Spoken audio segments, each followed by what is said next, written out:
Assalamualaikum warahmatullahi wabarakatuh. Salam sejahtera bagi kita semua. Baik, perkenalkan nama saya Yanti Nurjanah dari SMP Negeri 3 Kota Tangerang. Saya calon guru penggerak angkatan 5. Pada kesempatan kali ini saya akan menyampaikan materi tentang koneksi antara materi dari modul 1.2 terkait nilai dan peran guru penggerak. Setelah saya menjalani pembelajaran dari modul 1.1 sampai modul 1.2, terdapat beberapa hal yang menjadi pembelajaran bagi saya. Poin pertama, mengenai peristiwa atau facts.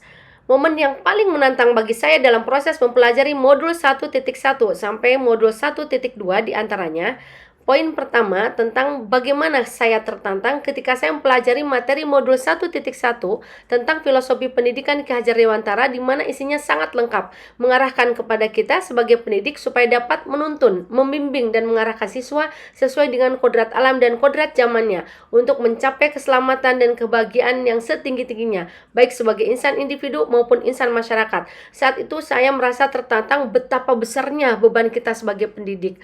Kemudian poin yang kedua, kenapa saya merasa paling menantang? Ketika saya mendapatkan pendampingan individu, saya harus melakukan aksi nyata yang sebetulnya saya masih samar gambarannya. Seperti pada modul 1.1 yang merupakan penerapan dari filosofi pendidikan Ki Hajar Dewantara. Yang menantang pada berikutnya adalah di mana saya harus mempelajari materi modul 1.2 tentang nilai dan peran guru penggerak melalui LMS. Kemudian kita melakukan eksplorasi dengan fasilitator dan melakukan elaborasi dengan instruktur.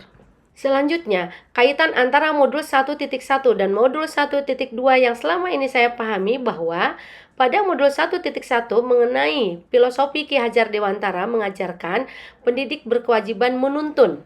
Pada modul 1.2 terdapat 5 poin nilai guru penggerak, diantaranya yang paling mengena bagi saya bahwa pembelajaran harus berpihak pada murid.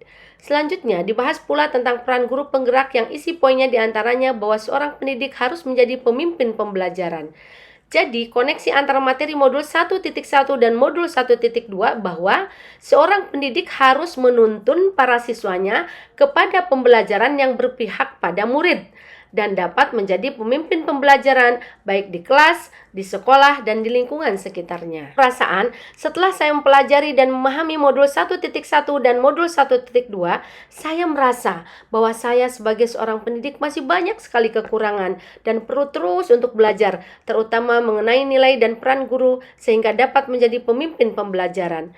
Saya juga merasakan ada beberapa hal yang perlu dibenahi, diantaranya cara saya dalam menuntun, membimbing, dan mengarahkan siswa pada pembelajaran harus berpihak pada murid. Lalu pembelajaran apa yang saya dapatkan?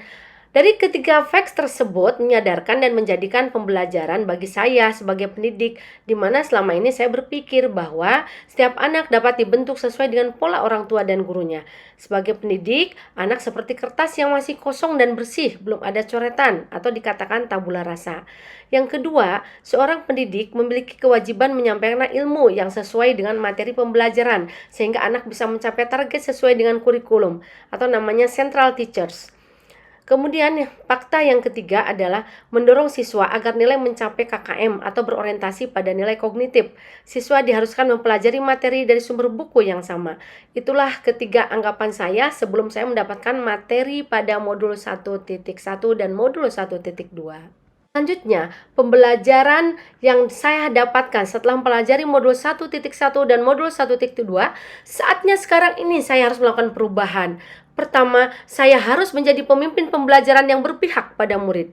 Yang kedua, saya kalau ingin berhasil harus membiasakan berkolaborasi baik dengan murid, teman sejawat, atau praktisi komunitas di sekitar sekolah. Yang ketiga, saya harus mewujudkan jiwa leadership pada semua siswa yang memiliki jiwa profil pelajar Pancasila. Dan yang terakhir, saya harus menjadi coach, mentor bagi siswa, teman sejawat, dan komunitas sekolah. Bagaimana kemudian penerapan ke depan bagi saya? Saya akan selalu mengembangkan diri untuk menguatkan nilai dan peran saya sebagai pendidik, yaitu pertama, dan mengikuti pendidikan atau pelatihan secara mandiri baik secara offline maupun online. Yang kedua, membuat proyek pembelajaran berpihak pada murid dengan menggunakan metode atau model yang berkualitas dan menyenangkan.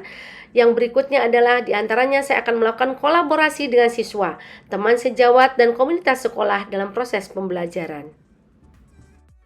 Baik, sekian materi yang bisa saya sampaikan terkait koneksi antar materi dari modul 1.1 dan modul 1.2. Ingat kata-kata bijak, jadikan setiap tempat untuk pembelajaran dan jadikan setiap orang menjadi guru. Salam guru hebat, bergerak, tergerak, menggerakkan. Terima kasih. Wassalamualaikum warahmatullahi wabarakatuh.